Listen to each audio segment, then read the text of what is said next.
প্রচারে বেরিয়ে কখনো কলকারখানার ধোঁয়া দেখে হুগলির শিল্পের পরিবেশ নিয়ে মন্তব্য করেছিলেন রচনা। কখনো দই খেয়ে সিঙ্গুরের গরুর প্রশংসা করেছেন, কখনো স্থানীয়দের হাতে তৈরি গরম ঘুগনি খেয়ে প্রশংসা করে এমন হেসেছেন যে তা নিমেষেই ভাইরাল। সম্প্রতি তাকে লোকাল ট্রেনে প্রচার সারতে দেখা গিয়েছে, জেতার জন্য আপ্রাণ চেষ্টা চালিয়ে যাচ্ছেন রচনা বন্দ্যোপাধ্যায়। কিন্তু এই রচনা নাকি রাজনীতিতে আসতেই চাননি।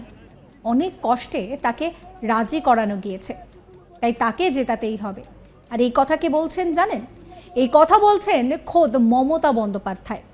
বলছেন যে রচনা ব্যানার্জিকে অনেক কষ্ট করে নাকি রাজনীতিতে আনা হয়েছে।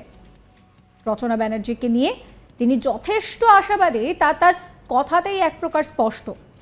শনিবার হুগলির আদি সপ্তগ্রামে তৃণমূল প্রার্থী রচনা বন্দ্যোপাধ্যায়ের সমর্থনে জনসভা করেন তৃণমূল সুপ্রিমো মমতা বন্দ্যোপাধ্যায়। আর সেই সভায় বলতে উঠে রচনা বন্দ্যোপাধ্যায়কে রাজনীতিতে নিয়ে আসার প্রসঙ্গে তিনি বলেন যে রচনা বন্দ্যোপাধ্যায় দিদি নাম্বার ওয়ানের জন্য এত বিখ্যাত, ও তো দাঁড়াতেই চাইছিল না। আমি একদিন বললাম, রচনা চলো না, চুচুড়ায় দাঁড়াও না। বলে, দিদি আমি কোনোদিন রাজনীতি করিনি, আমি কিছু বুঝি না। আমি বললাম, তোমায় কিছু বোঝার দরকার নেই, আমরাও কিছু বুঝতাম না, মানুষের কাজ করব, এটাই দরকার। সবাই কি খারাপ হয়? তাই রচনাকে আমি বোঝালাম, তুমি আসবে, তুমি কাজ করবে, গ্রামে এলে অনেক কাজ দেখতে পাবে। তারপরে রচনাকে রাজি করালাম।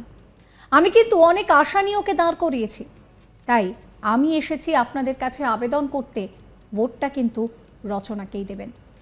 রচনাকে রাজনীতিতে আনা থেকে শুরু করে পুরো ব্যাপার নিয়ে কি বলছেন মমতা বন্দ্যোপাধ্যায় শোনাবো আপনাদের।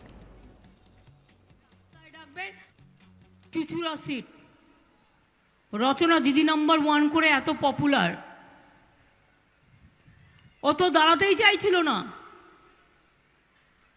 আমি ওকে একদিন বললাম, আরে রচনা চলো না, চুচুড়ায় দাঁড়াও না।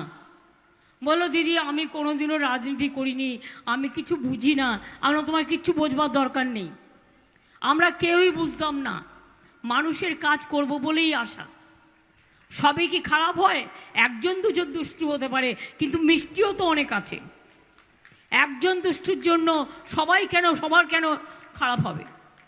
তাই রচনাকে আমি বোঝালাম যে তুমি আসবে, তুমি কাজ করবে, বরঞ্চ তোমার সুবিধে হবে, তুমি দিদি নাম্বার ওয়ানে আরও অনেক কিছু, আরও অনেক গ্রামের লোককে যারা সত্যি দেখো কিভাবে মাটির বাসন বানায়, ডোকরা বানায়, মাটির পুতুল বানায়, তারা শাড়ি বোনে, তারা তাঁত বোনে, তারা ধান বোনে, তারা কি না করে, দেখবে অনেক মা বোনেদের অনেক কাজ দেখতে পাবে। তারপরে রচনাকে শেষ পর্যন্ত রাজি করালাম। তো রাজি যখন করালাম, তখন আপনারা কি ওকে ভোটটা দেবেন না? আমি কিন্তু অনেক আশা নিয়ে ভোট ওকে দাঁড় করিয়েছি। আর আমি শুনছি আদি সপ্তগ্রামে একটু বিজেপি বেশি বাড়াবাড়ি লাফালাফি করছে, আর সিপিএম। সেই জন্য আমি নিজে এসেছি আপনাদের কাছে আবেদন করে বলতে, ভোটটা কিন্তু রচনা জিতে রচনা তৈরি করবে। আর দুই জেনে রাখুন, বিনা পয়সায় রেশন পাচ্ছিলেন, পাবেন। কর্মশ্রী জব কার্ড হোল্ডারদের চলবে।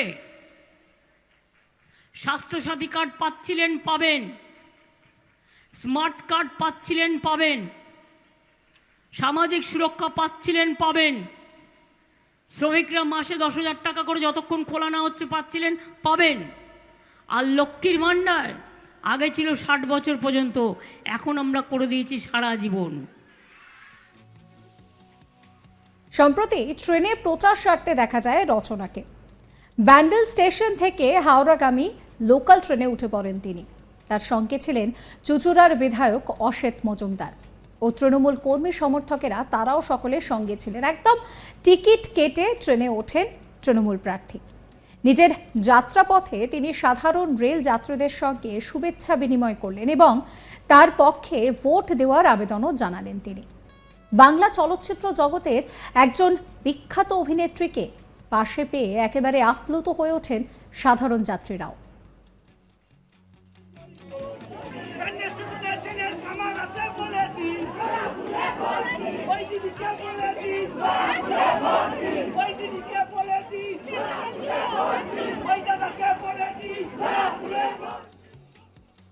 আপনাদের শোনাবো কি বলছেন রচনা বন্দ্যোপাধ্যায়। এটা কার প্রতিদিনটা ডাউন প্রতিদিনটা ডাউন করো আরে করছি তো মানুষটা কার মানে একটা নিয়ে যাচ্ছে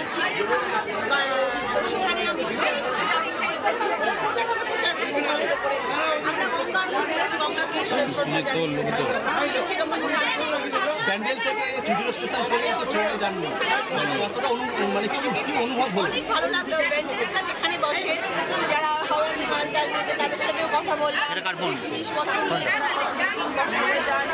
স্কুল যাত্রীদের সাথে, কলেজ গোয়ার্সদের সাথে কথা বললাম, তারাও মহিলা কম্পার্টমেন্টের কথা বললাম। সেখানে সকলে যেখানে একসাথে ওঠেন, ছেলে মেয়ে সবাই একসাথে, সে তাদের সাথে কথা বললাম। ভালো লাগলো, তারাও খুব খুশি হলেন, কারণ তারা বলছে যে আমরা আপনার বড় সাথে সবসময় থাকতে পারেন, আপনি দিদি কত বছর বাদে এই লোকাল ট্রেনে ওটা হলো? টিকিটটা কতদিন পরে দেখলাম, বাপরে বাপ, টিকিট অনেকদিন পরে হাতে নিলাম, কিন্তু আমার খুব ভালো লাগে। ট্রেন যাত্রা আমরা খুব শুনতে পারলে আরো বেশি মজা লাগে। ট্রেনে তো যেখানে উঠলেন আপনি স্ট্যান্ডার্ড কম্পার্টমেন্ট, সেখানে বেশিরভাগ চাষিরা থাকে, তাদের সাথে আপনি কথা বললেন? হ্যাঁ, তারা সব কেউ আম নিয়ে যাচ্ছে, কেউ মিষ্টি হাঁড়ি নিয়ে যাচ্ছে, কেউ বড়ি নিয়ে যাচ্ছে, সবার সাথে কথা বলে সবাই খুব খুশি হয়েছে। রচনা বলছেন যে জেতার পরে দেখবেন আমি কি করি, আমি দিদির সঙ্গে আছি। কি বলছেন তিনি শোনাবো। আপনাদের কি মনে হয় বলুন তো, জিতলে এত কি প্রশ্ন করেন যে জিতার পরে কি করবো, জিতার পরে কি করবো? জিতার পরে অনেক কিছু করবো। আগে এতদিন আসলে কিছু দেখেনি তো কাজকর্ম, ওই জন্য মনে হচ্ছে যে রচনাদি কি বলবো, রচনা প্রচুর কাজ করবে, আপনারা সামনে থাকবেন, সবসময় দেখে নেবেন। দিদি রেলের তো অনেক অভাব অভিযোগ আছে, কেউ কিছু বললো, রেলে অনেক অভাব অভিযোগ রয়েছে। কিছু এখন অব্দি কেউ কিছু বলেনি, জানি না পরে আমি যখন করি তখন নিশ্চয়ই যাবো কারোর কাছে গিয়ে কার কিছু। আজকে তো মুখ্যমন্ত্রী আসছেন ডানলপে, তা সেই ডানলপ এখন বন্ধ, কি বলবেন? না, দিদি বলতে আছে, তাদের দিদির কথা, আমি আমাদের দিদি যা পরিকল্পনা করবে সেটা কি সফল করবে? নিশ্চয়ই দিদির সাথে আমি আছি, এবং দিদি আমাকে আজকে হুগলির প্রার্থী করে পাঠিয়েছেন, তো এই জন্য যাতে হুগলি জেলার মানুষের এবং দিদি আমার সাথে একসাথে আমরা সবাই মিলে কাজটা করতে পারি। এত নেতা মন্ত্রী আসছেন, মুখ্যমন্ত্রী আসছেন, অন্য রাজ্যের মুখ্যমন্ত্রী আসছেন, প্রধানমন্ত্রী আসছেন, মানে এটা কি হ্যাঁ সবাই আসছে, দেখা যাক কি করা যায়, কি হয়। ঠিক আছে সবাই এখন হুগলি জেলার দিকে তাকিয়ে আছে। সাবস্ক্রাইব করবেন চ্যানেলটিকে।